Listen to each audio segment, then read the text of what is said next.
Dans cette vidéo, je vais vous montrer comment mémoriser un tableau d'informations en utilisant la méthode du palais mental. Le gros problème avec les tableaux, c'est que même si vous les comprenez, si vous prenez le temps de bien décortiquer votre tableau, de bien l'analyser, de bien le comprendre, vous devez tout de même le mémoriser. Et mémoriser un tableau est l'une des tâches les plus frustrantes et énervantes qui existent si vous n'avez pas une méthode pour le faire.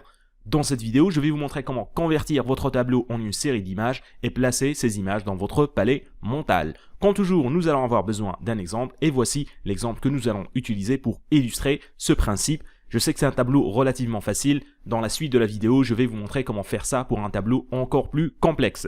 La première chose pour mémoriser votre tableau est de le comprendre. Alors, qu'est-ce que ça veut dire comprendre le tableau? Cette étape, tout d'abord, est crucial parce que vous n'arriverez jamais à utiliser cette méthode si vous ne comprenez pas votre tableau. Et deuxièmement, pour comprendre le tableau, vous devez tout d'abord vous focaliser sur le titre. Ici, nous pouvons voir que ce tableau se focalise sur les principales modalités sensorielles. Et deuxième chose importante, vous focalisez sur les différents titres qui se trouvent dans les lignes. Ainsi, on va avoir une ligne qui va nous donner différentes modalités sensorielles. On va voir la forme d'énergie, l'organe sensoriel et enfin les cellules réceptrices. Ce point est extrêmement important. Vous ne pourrez pas mémoriser un tableau en utilisant la méthode que je vais vous montrer si vous ne le comprenez pas. Deuxième étape, après avoir compris votre tableau, c'est d'utiliser la méthode du palais mental. Alors vous allez tout simplement utiliser un endroit que vous connaissez très bien. Je vous invite à aller voir mes vidéos sur le palais mental si ce n'est pas encore fait.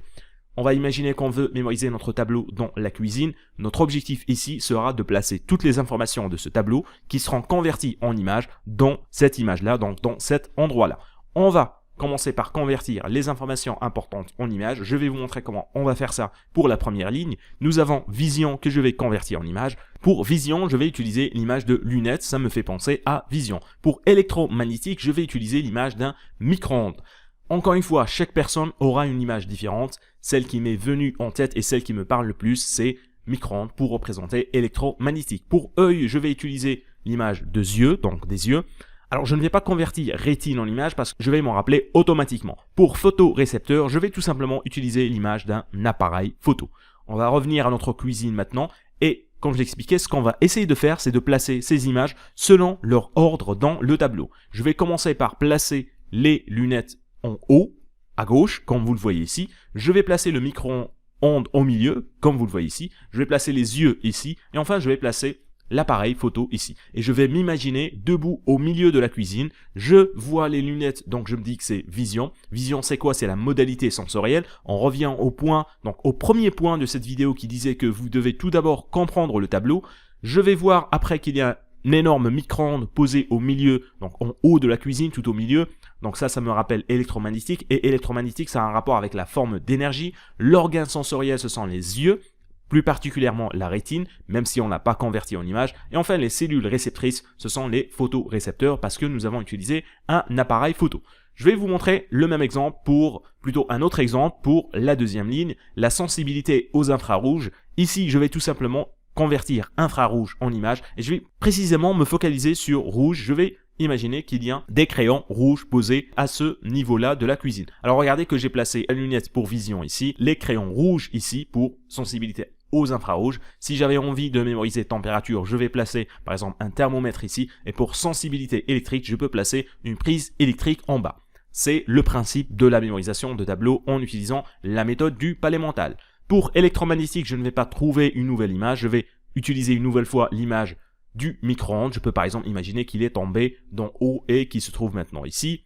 Pour fosse nasale, je vais utiliser l'image d'un nez, donc ça me rappelle fosse nasale que je vais placer donc sous les yeux. Et pour terminaison nerveuse libre, je vais utiliser l'image d'un neurone. Ça me rappelle terminaison nerveuse. Je ne convertis pas libre en image parce que je vais pouvoir m'en rappeler assez facilement. Ça, c'est le moyen de mémoriser un tableau en utilisant la méthode du palais. Alors, je sais que vous avez beaucoup de questions à me poser, notamment comment faire si le tableau est beaucoup plus complexe et qui contient beaucoup plus d'informations. Voici notre deuxième exemple, un tableau qui contient un peu plus d'informations. Dans ce tableau, nous avons le processus de production d'énergie au cours de la contraction musculaire.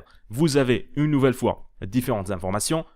Comme je l'ai expliqué, première chose à faire avant de chercher à mémoriser le tableau, c'est de le comprendre. Vous avez ainsi les avantages et les inconvénients de la filière aérobie, filière anaérobie lactique et filière anaérobie alactique. Encore une fois, on a besoin de convertir ces informations en images, mais avant d'entamer la conversion des informations en images, on doit chercher un endroit, donc dans votre maison, dans votre palais mental, dans lequel on va stocker ces informations.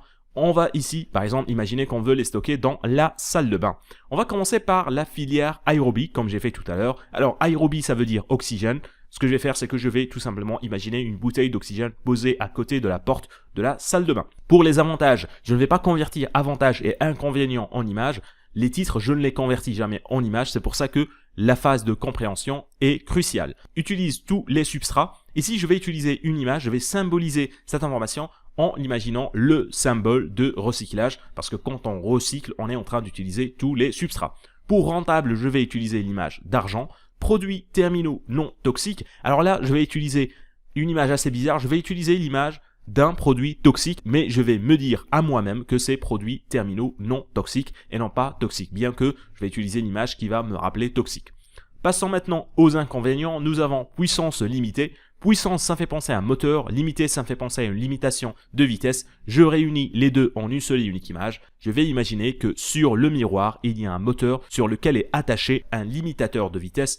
Délai de mise en route important. Alors là, je vais utiliser l'image d'un chronomètre. Et pour endurance limitée, je vais imaginer une personne qui est fatiguée et qui est en train de faire l'exercice et qui est fatiguée parce qu'elle n'a pas d'endurance. Son endurance est limitée. Voilà comment est-ce qu'on peut mémoriser un tableau en utilisant la méthode du palais mental. Vous pouvez utiliser cette méthode pour mémoriser des tableaux encore plus complexes que ceux que je viens de montrer ici. D'ailleurs, dans la formation Méga Mémoire, j'ai une leçon spéciale qui vous montre comment mémoriser tous les types de tableaux. Les tableaux qui contiennent des chiffres, les tableaux qui contiennent des schémas, les tableaux qui contiennent des informations complexes, en utilisant le principe que je viens de montrer ici, mais en lui ajoutant différentes astuces. Je vais d'ailleurs vous montrer comment mémoriser ce tableau en particulier en rapport aux cellules sanguines.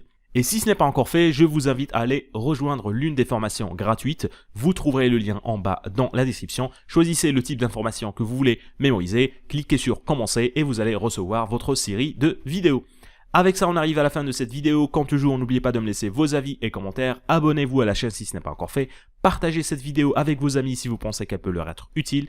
Et on va se retrouver très prochainement pour de nouveaux conseils sur la mémoire et les techniques de mémorisation.